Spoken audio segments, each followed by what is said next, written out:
എല്ലാവർക്കും പുതിയൊരു വീഡിയോയിലേക്ക് സ്വാഗതം. ഇന്നത്തെ വീഡിയോയുടെ പ്രത്യേകത എന്ന് പറഞ്ഞാൽ എൻ്റെ ബർത്ത്ഡേ ആണ് ഫെബ്രുവരി 20. അപ്പം ബർത്ത്ഡേ ആയിട്ട് രാവിലെ അമ്പലത്തിൽ പോകണമല്ലോ. അപ്പോൾ അമ്പലത്തിൽ പോകാൻ വേണ്ടി ഞാനും കാത്തുമോളും കൂടെ ഒരുങ്ങി നമ്മുടെ വീടിനടുത്ത് വടക്കടത്താവ് ദേവീക്ഷേത്രത്തിലും പടനിലത്ത് ക്ഷേത്രത്തിലും പോയി തൊഴുത് വഴിപാടൊക്കെ കഴിച്ചിട്ട് നമ്മൾ വീട്ടിലേക്ക് വന്നു. അപ്പോൾ അമ്പലത്തിൽ ചെന്നപ്പോൾ പായസം വേണം ആൾക്കും. അങ്ങനെ അവിടുത്തെ അമ്മ പായസം കൊടുത്തു. പിന്നെ പടനിലത്ത് പോയി തൊഴുതു. പിന്നെ വീട്ടിൽ വന്നപ്പോഴത്തേക്കിന് ഒരു സർപ്രൈസ്. അപ്പോൾ ഞങ്ങളിവിടെ വരുന്നില്ല എന്ന് പറഞ്ഞ് ഞങ്ങൾ രണ്ടുപേരുടെ വന്നപ്പോഴത്തേക്കിന് ആൾ പോയി ഡ്രസ്സൊക്കെ വാങ്ങിച്ചിട്ട് എനിക്ക് ഒരു സർപ്രൈസ് തന്നു. പിന്നെ വീണ്ടും ഒരു സർപ്രൈസ് ഉണ്ടായിരുന്നു. അത് ശരിക്കും ഞാൻ ഞെട്ടിപ്പോയി.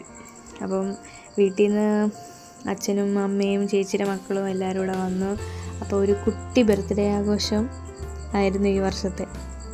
അതൊരിക്കലും എനിക്ക് മറക്കാൻ കഴിയത്തില്ല. കുറച്ച് സങ്കടങ്ങളും ഒത്തിരി സന്തോഷങ്ങളും. നമ്മുടെ ജീവിതത്തിൽ എപ്പോഴും സന്തോഷമായിട്ടിരിക്കാൻ പറ്റത്തില്ലല്ലോ. അപ്പം ഒത്തിരി സന്തോഷിക്കാനും ഒത്തിരി വിഷമിക്കാനും ഒന്നും ഞാൻ ആഗ്രഹിക്കാറില്ല. അപ്പം ഈ വർഷത്തെ ബർത്ത്ഡേ എനിക്ക് അടിപൊളിയായിരുന്നു. അപ്പം എൻ്റെ അച്ഛനും അമ്മയ്ക്കും ഒരുപാട് നന്ദിയുണ്ട്. നന്ദിയൊന്നും പറഞ്ഞാൽ പറ്റത്തില്ല. എന്നാലും ഈ നിമിഷത്തിൽ എനിക്ക് അവരോട് സ്നേഹം മാത്രമേ ഉള്ളൂ. കാരണം അവരാണല്ലോ നമ്മളെ ഈ ലോകം കാണിച്ചു തന്നത്. അവരാണല്ലോ എല്ലാം. അപ്പോൾ അങ്ങനെ കേക്ക് മുറിയൊക്കെ കഴിഞ്ഞു. എല്ലാവരും കേക്കൊക്കെ വായിൽ വെച്ച് തന്നു. ഞാനും തിരിച്ച് വായിൽ വെച്ച് കൊടുത്തു. അങ്ങനെ ഒരു കുട്ടി ബർത്ത്ഡേ ആഘോഷം കഴിഞ്ഞു. പിന്നെ ഞങ്ങൾ വർത്താനമൊക്കെ പറഞ്ഞു, ഫോട്ടോയൊക്കെ എടുത്തു. കാത്തുമോള് കേക്ക് അതിൻ്റെ സൈഡിൽ കൂടെ കഴിക്കുന്നു.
പിന്നെ ആഘോഷമൊക്കെ കഴിഞ്ഞപ്പോൾ ഞങ്ങൾ ചെറിയ ഫോട്ടോഷൂട്ടെന്നൊന്നും പറയാൻ പറ്റത്തില്ല, ചെറിയ ഫോട്ടോ എടുക്കാൻ വേണ്ടിയിട്ട് ഞങ്ങൾ അതിൻ്റെ കലാപരിപാടിയിലായിരുന്നു. അങ്ങനെ അതൊക്കെ കഴിഞ്ഞു. വീട്ടിൽ നിന്ന് അമ്മയും അച്ഛനും ഒക്കെ പിള്ളേരും വീട്ടിലോട്ട് പോവാണ്.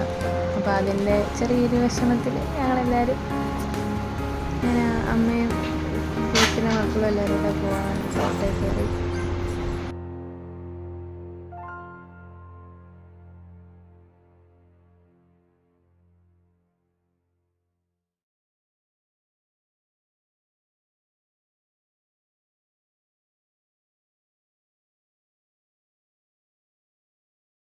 അപ്പോൾ ഇത്രയേ ഉള്ളൂ ഇന്നത്തെ വീഡിയോ. എല്ലാവർക്കും ഒരുപാട് നന്ദി. എല്ലാവരും ഹാപ്പി ആയിട്ടിരിക്കുക.